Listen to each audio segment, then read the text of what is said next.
Halo, selamat malam. Assalamualaikum warahmatullahi wabarakatuh. Shalom, Om Swastiastu, Namo Buddhaya, Salam Kebajikan.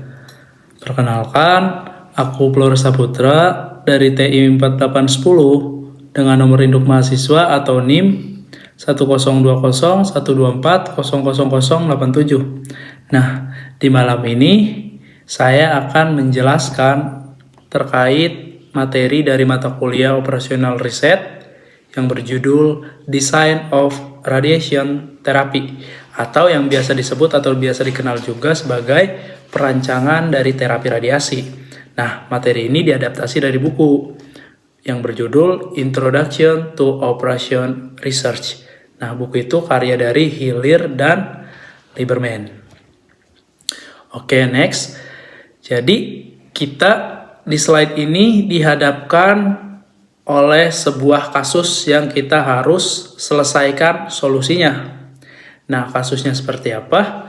Jadi kasusnya itu di sini ada seorang pasien yang bernama Mary. Jadi Mary ini baru aja didiagnosis menderita kanker ganas di bagian kandung kemihnya atau yang biasa disebut juga dalam bahasa kedokteran atau bahasa kesehatannya yaitu whole bladder lesion. Nah, untuk pengobatan kankernya Mary ini, jadi Mary ini harus menjalani terapi radiasi. Nah, terapi radiasi itu kan bekerja dengan cara mengarahkan sinar dengan energi yang tinggi ke tubuh pasien untuk bisa menghancurkan sel kankernya tersebut, biar sel kankernya itu mati. Tapi tantangannya di sini, sinar yang berenergi tinggi tersebut enggak hanya mengenai sel kanker itu aja, tapi juga mengenai jaringan sehat atau sel-sel yang sehat di sekitar sel kanker tersebut.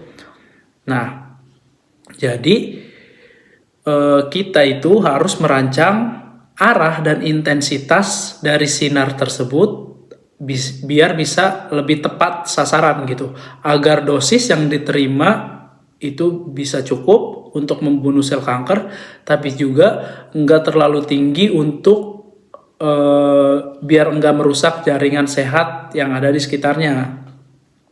Nah, tujuan dari desain terapi ini adalah untuk menentukan kombinasi sinar radiasi dan intensitasnya untuk bisa menghasilkan distribusi dari dosis terbaiknya. Jadi maksudnya begini, kita kan ingin dosis tersebut bisa sampai ke tumor cukup besar agar kankernya itu bisa mati. Tapi dosisnya juga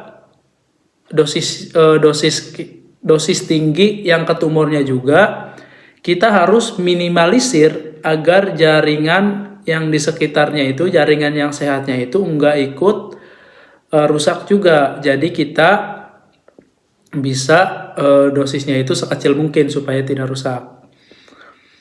Nah, disinilah konsep optimasi atau program linear itu diterapkan atau digunakan. Untuk apa? Untuk kita bisa mencari solusi yang paling efisien untuk si Mary ini.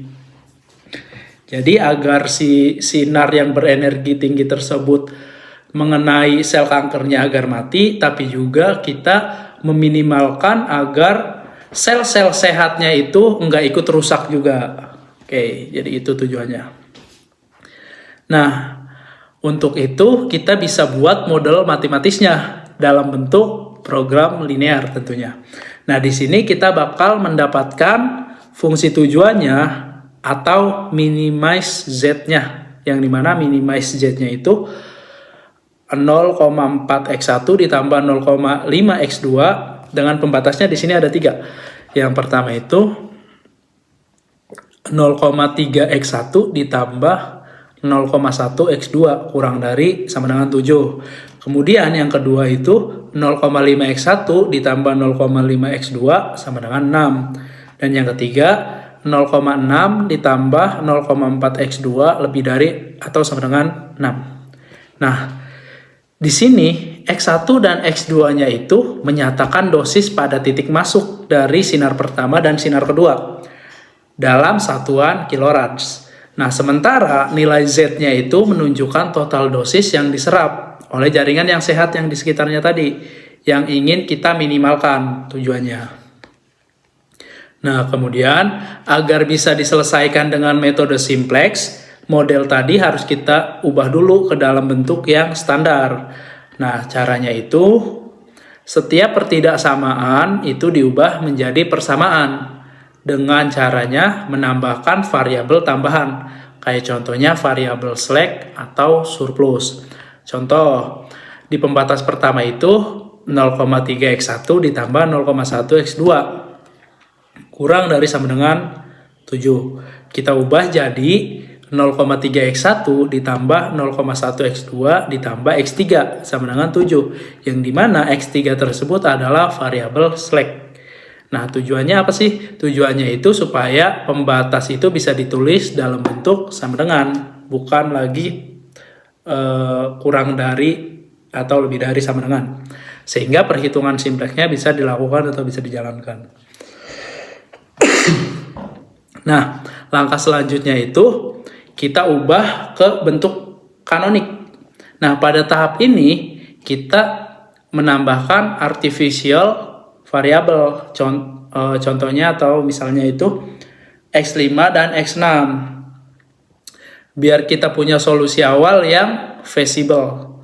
Nah, teknik ini juga biasa dikenal atau biasa disebut juga sebagai metode Big M, yaitu salah satu cara untuk mengatasi kendala yang memiliki tanda lebih besar sama dengan ataupun lebih kecil sama dengan. Nah, setelah metodenya udah siap, kita lanjut ke proses perhitungannya. Kita bisa lanjut ke proses perhitungan metode simplexnya. Nah, dalam proses ini kita itu bakal melakukan iterasi itu beberapa kali buat nyari nilai paling minimum dari fungsi tujuannya. Nah, di iterasi pertama itu kita mulai dari solusi awal. Kemudian di iterasi kedua kita memperbaiki solusi agar nilai Z-nya itu semakin kecil, semakin yang kita inginkan. Nah, di iterasi ketiga kita akan menemukan solusi yang paling optimal, yang dimana hasil dari study case tadi yaitu X1-nya itu ada di 12, X2-nya itu 0, dan Z-nya itu 4,8. Nah, kesimpulannya itu apa? Jadi, kesimpulannya itu dosis optimal itu diberikan hanya melalui sinar pertama, yang dimana berjumlah atau sebesar 12 kilorad. Kemudian, sinar kedua itu nggak digunakan karena X2-nya sama dengan 0. Nah, dengan kombinasi ini, dosis yang diserap oleh jaringan sehat, jaringan yang di sekitar jaringan kanker tadi, itu yang diserap sebesar 4,8 kilorad. Nah, nilai itu merupakan hasil yang paling minimum, sehingga bisa dikatakan desain terapi ini sudah paling efisien dan aman untuk Mary. Jadi, pada saat energi tinggi tersebut ditembakkan ke sel kankernya, jadi energi tinggi tersebut juga enggak terlalu terserap banyak ke sel kanker sehat yang berada di sekitarnya. Jadi diminimalkan agar tidak merusak sel-sel sehat lebih banyak atau lebih parah. Itu. Nah, jadi melalui pendekatan program linear ini kita bisa merancang nih terapi radiasi yang lebih optimal dengan dosis yang cukup untuk menghancurkan sel kanker, tapi juga bisa melindungi jaringan sehat dari kerusakan yang berlebih yang berada di sekitar sel kanker tersebut. Nah, ini menunjukkan bagaimana ilmu dari operational reset ini bisa diterapkan langsung pada dunia medis tentunya. Dari study case kita yang tadi kita kerjakan dan analisis. Nah, sekian presentasi dari materi saya pada malam ini. Terima kasih atas perhatiannya. Wassalamualaikum warahmatullahi wabarakatuh.